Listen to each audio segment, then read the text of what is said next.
મેં એક ઊંચી પગારવાળી નોકરી સ્વીકારી જ્યાં એકમાત્ર નિયમ હતું કે ક્યારેય બોલવું નહીં અને હવે કંઈક મારો શિકાર કરી રહ્યું છે. કામ સરળ હતું, ફોન ઉપાડવો, કોલ કરનારને સાંભળવું. પણ જો તમે જવાબ આપો, તો તમે ખતમ. ઓફિસ ખૂબ જ ડરામણી હતી. અમે કોર્પોરેટ માસ્ક પહેરતા હતા. કોઈ નામ નહીં, કોઈ વાતચીત નહીં. કોલ કરનારાઓ હંમેશા ભયભીત રહેતા. તેઓ મદદ માટે કરુણાભર્યા વિનંતીઓ કરતા, ચીસો પાડતા કે તેમના દરવાજાની બહાર કંઈક છે. મારા મેનેજરો તેને સિમ્યુલેશન્સ કહેતા હતા.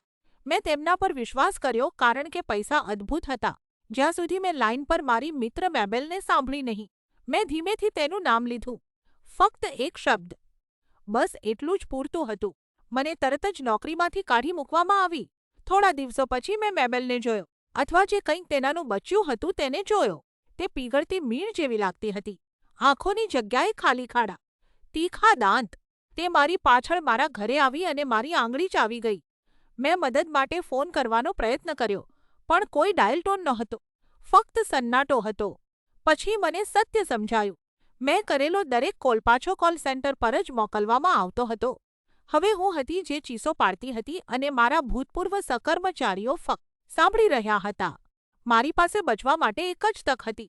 મેં ફરીથી કોલ કર્યો અને એક સહકર્મચારીની બીમાર માતા વિશે જૂઠું બોલીને તેને બોલવા માટે ફસાવ્યો. જે ક્ષણે તે બોલી તે રાક્ષસ ગાયબ થઈ ગયો. હું બચી ગઈ, પણ હવે હું શાંત નહીં રહું. હું તે કોલ સેન્ટરને જમીનદોસ્ત કરી નાખીશ.